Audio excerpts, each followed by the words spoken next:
আজকে নমস্কার।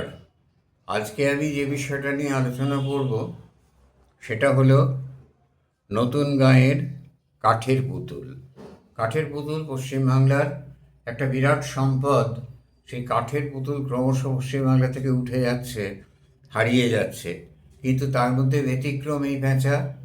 এই প্যাঁচা আজকে বিশ্ববিখ্যাত। পৃথিবীর নানা দেশে এই প্যাঁচা আজকে পাঠানো হচ্ছে। তো এই প্যাঁচা দিয়ে প্রথমে আমি দেখাচ্ছি প্যাঁচাটি দেখে নিন আদি প্যাঁচার ছবিটা আগে। এই যে প্যাঁচার ছবি, এই এটাকে পিরামিড পুতুল বলা হয়। কেননা দেখুন বুকের দিকটা ঠেলে উঠে আছে, একটা তিন কোনা কাঠ থেকে কেটে খোদাই করে তৈরি করা। এই যে প্যাঁচা, এটা অসাধারণ কেন? এর মধ্যে অসাধারণত্ব কী আছে? অসাধারণত্ব এটাই আছে, শিল্প কখনো দেবশিল্পকেও অনুকরণ করে না। প্রকৃতিতে যে প্যাঁচা আছে সে প্যাঁচা প্রকৃতি তো সৃষ্টি করেছেন, তার থেকে বড় শিল্পী আর হবে না। প্রকৃতি যা সৃষ্টি করেছেন সেটা প্রকৃতি সৃষ্টি করেছেন। এই প্যাঁচা তৈরি করেছেন, প্রথম যিনি তৈরি করেছিলেন তিনি এই প্যাঁচার স্রষ্টা, তিনি এই প্যাঁচার ভগবান। এটাকে দেখলে এটা সেই প্যাঁচার যে চেহারাটা সেটা নেই এটার মধ্যে, কিন্তু এটা যে প্যাঁচা সেটা বলে দিতে হয় না, সেটা যে কোনো একটা বাচ্চাও উপলব্ধি করতে পারে। তাহলে বেসিক ফর্মটাকে ধরেছেন শিল্পী অসাধারণ শিল্পবোধ দিয়ে। সেই জন্য সেইটা কখন সম্ভব?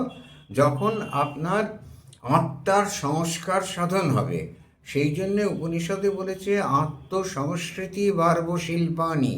যখন আত্মার সংস্কার সাধন হবে তখনই আপনি সেই শিল্পটাকে লোকের সামনে তুলে ধরতে পারবেন। আত্মস্থ করে পরস্থ করা, আগে বিষয়টাকে প্যাঁচার ফর্মটাকে শিল্পী আত্মস্থ করেছেন, তারপর সেই ফর্মের ওপরে এই কাজটা করেছেন। এই অসাধারণ এই প্যাঁচা। তো এই কাঠ খোদাইটা করেন পুরুষ শিল্পীরা গামার কাঠে, শিশু কাঠে, কখনো কখনো নিম কাঠে বা অন্যান্য কাঠেও করা হয়, বেশিরভাগ গামার কাঠে। আর মেয়েরা এই প্রাইমারি কালারগুলো দিয়ে, লাল, হলুদ, সবুজ, একদম বেসিক কালার, কিছু না মিশিয়ে, কালো, সেই রঙগুলো দিয়ে এগুলোর উপরে চিত্র বিচিত্র করে তোলেন। এই প্যাঁচার ঘর সাজানোর উপকরণ হিসেবে একটি অসাধারণ প্যাঁচা, আসবাবের পায়া হিসেবেও একে ব্যবহার করা যায়। আর এই প্যাঁচা এত সুন্দর কেন, এত গ্রহণীয় কেন? কেননা এ অনুকরণ নয়। প্লেটো বলেছেন শিল্প হচ্ছে ও মিমিক্রি অব দ্য মিমিক্রি, অনুকরণের অনুকরণ। না, আমরা অনুকরণ করি না ভারতীয় শিল্পীরা। আমাদের শিল্পশাস্ত্র বলেছে শিল্প অনন্য পরতন্ত্রা, যা অন্য কাউকে অনুকরণ করবে না, নিজের অন্তরের নির্দেশ মেনে চলবে। সেই জন্যে আত্মসংস্কৃতি, আত্মার সংস্কার সাধন না হলে এই শিল্প ছবি তার আত্মায় প্রতিভাত হয় না। স্ফটিক যদি একটু জল তার মধ্যে আবিলতা থাকে তাহলে সেখানে আকাশের ছায়া প্রতিফলিত হয় না। তাহলে সেই শিল্পকে ধরতে গেলে আমাকে একেবারে আমার আত্মা একেবারে পরিষ্কার, স্পষ্ট, দর্পণের মতো পরিষ্কার হয়ে যেতে হবে। সেইখানে আপনি তৈরি করবে একে দেখবেন আগে, চোখ বুজে দেখবেন আগে, তারপর চোখ খুলে দেখবেন। ভক্ত ধ্যান করে চোখ বুঝে, শিল্পী ধ্যান করে চোখ খুলে। আমরা চোখ খুলে ধ্যান করি, সেই জন্য রূপ আমাদের কাছে ধরা দেয়। সেই জন্য রূপ দেখে দেখে আমাদের দৃষ্টি কোনোদিন আমাদের তৃপ্তি হয় না। আমরা বলি জনম জনম হম রূপ নেহারিনু নয়ন না তিরোপিত ভেলো, লাখ লাখ যুগ হিয়ে হিয়ে রাখালো তবু হিয়ে জুড়নো না গেল। শিল্পের সঙ্গে এই হিয়া আমাদের মিশে আছে, তবুও পরিতৃপ্তি হয় না, মনে হয় যেন আরও ভালো করা যেত। তো এই হলো প্যাঁচা। আর এই প্যাঁচার সঙ্গে আমরা দেখাচ্ছি, এই দেখুন আরও আর তিনটি প্যাঁচার ছবি। এখানে রঙের পরিবর্তন ঘটেছে। এই কাজগুলোকে, এই রঙগুলো পরিবর্তন করে নিয়ে অন্যরকম করে প্যাঁচাগুলোকে শেপ দেওয়া হয়েছে। এই প্যাঁচা শুধু নয়, রাজারানী, অনেক কিছু হয় এতে। তাহলে প্রথমে আপনাকে বিষয়টাকে অনুধাবন করে নিয়ে তারপরে সেই ফর্মটাকে আপনাকে তৈরি করতে হবে, যে ফর্ম দেবতার শিল্পের ফর্ম নয়। দেবতা অর্থে আমি প্রকৃতির কথা বলছি। প্রকৃতির থেকে বড় শিল্পী পৃথিবী আর কোনো দিন কোনো দিন হবে না। সুতরাং সেই প্রকৃতির শিল্প, সেই প্রকৃতি যে ছবি দিয়েছেন, যে অসাধারণ শিল্পকর্মগুলো করেছেন, সেইগুলোর যে সামান্য প্রত্যুত্তর আমাদের শিল্প। এই প্রকৃতিতে যে অনন্য সাধারণ প্যাঁচা রয়েছে, তার সামান্য প্রত্যুত্তর আমাদের এই প্যাঁচা। সুতরাং আমরা অবনীন্দ্রনাথ বলেছেন, আকাশের প্রাঙ্গণে উঠোনে দিগঙ্গনারা তারার প্রদীপ জ্বালালে মাটির বধূ তার উত্তর দিলে মাটির একটু বিদ্যুৎ জ্বালিয়ে। এটা আমাদের প্রত্যুত্তর। আমরা রবীন্দ্রনাথের ভাষায় বলতে পারি, নির্মাণ করি প্রয়োজনে, সৃষ্টি করি আনন্দে। এ হলো সৃষ্টি। তাই এই প্যাঁচা তৈরি করতে গেলে আপনাকে প্রথমে ওই ফর্মটাকে ধরে নিতে হবে, তারপর সেই হিসেবে খোদাই করে এই প্যাঁচা তৈরি করা হয়।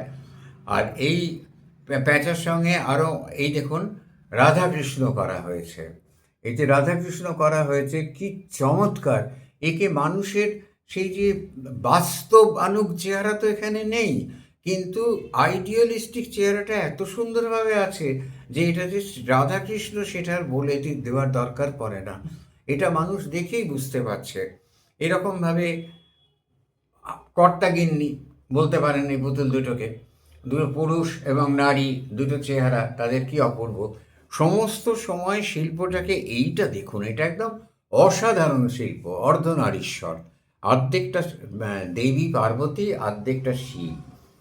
তাঁরা কোন চোখে দেখেছিলেন? তারা তো লেখাপড়া জানতেন না, তারা আমাদের মতো আর্ট কলেজে পড়েননি, তারা শিল্পশাস্ত্র নিয়ে পড়াশুনো করেননি, অথচ তারা এই অসাধারণ শিল্পবোধটা তাদের মধ্যে তৈরি হয়েছিল।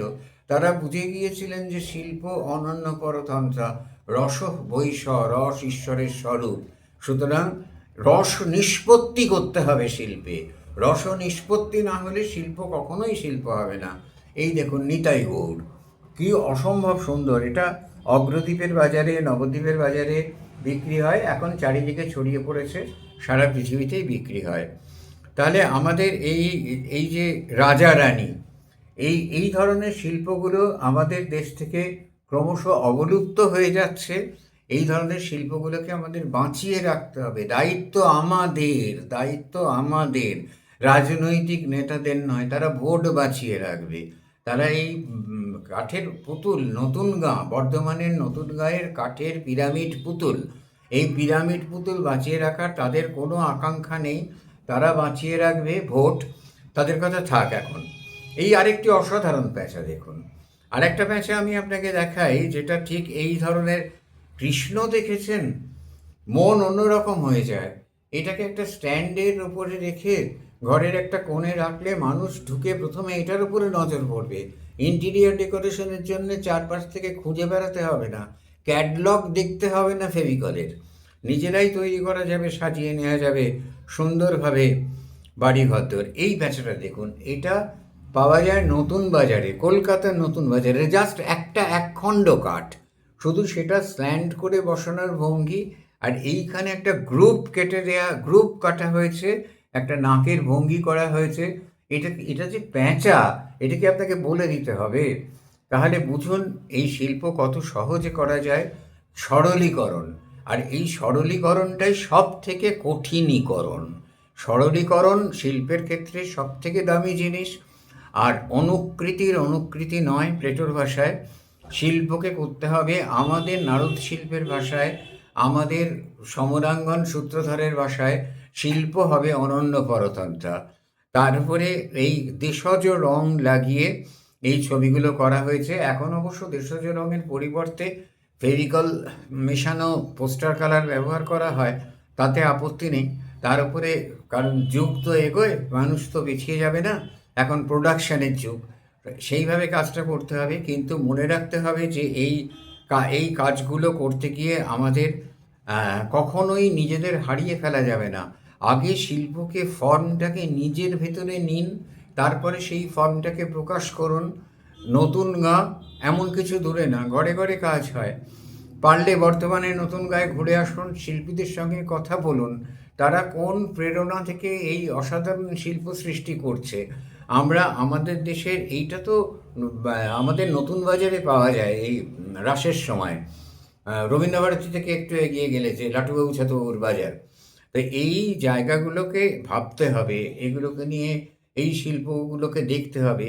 আপনি যদি এই ধরনের পুতুল দরজায় বসিয়ে, আপনার কাঠের দরজায় এই ধরনের পুতুল বসিয়ে তার চারপাশে একটু রং করে, একটু পাল্প দিয়ে স্টেকচার করে জিনিসটাকে করেন, তাহলে তো আপনার অসাধারণ, আপনার দরজাটা লক্ষ টাকার দরজা বলে মনে হবে, অথচ খরচা পড়বে ১,০০০ টাকা, ২,০০০ টাকা, তার বেশি না।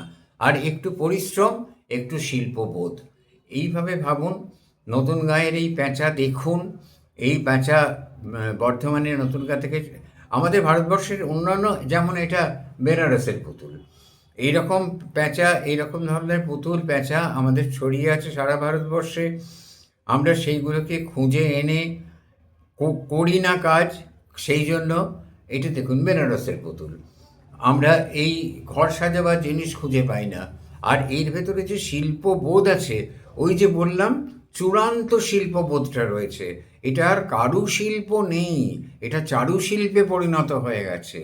এটাকে আপনি বলতে পারেন শিল্পকলা কথা বলে না, সোচ্চার হয় না, চিৎকার করে না। রবীন্দ্রনাথের ভাষায় অহম অয়ম ভো, এই যে আমি এখানে। রবীন্দ্রনাথ বলেছেন, আমরা নির্মাণ করি প্রয়োজনে, সৃষ্টি করি আনন্দে। এ হলো সৃষ্টি। এই সৃষ্টির কথা ভাবতে হবে। এই হলো সৃষ্টি। নতুন গাঁয়ের প্যাঁচার কথা বললাম। কাঠের পুতুল অনেক আছে সারা ভারতবর্ষে।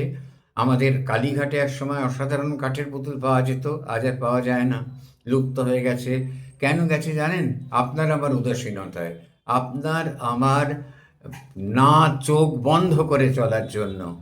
আমরা ভক্ত চোখ বন্ধ করে ধ্যান করেন, চোখের সামনে অন্ধকার নিয়ে। আমরা চোখ খুলে ধ্যান করি, চোখের সামনে আলো নিয়ে। আর সেই আলোয় প্রতিভাত হয় প্রকৃতির দেবশিল্প, যে দেবশিল্পকে আমরা আগে আত্মস্থ করি, পরে পরস্থ করি, অন্যের দেখার মতো করে দিই। এইটুকু শুধু আমার বলার আছে। আমার দীর্ঘ শিল্পী জীবনের, শিল্পের সঙ্গে সংশ্লিষ্ট থাকা জীবনের এইটুকু রিয়েলাইজেশন সামান্য শিখেছি, আপনাদের বললাম। যদি ভালো লাগে, আপনারা একটু নতুন গাঁ দেখবেন, দেখবেন এই সমস্ত প্যাঁচাগুলোকে।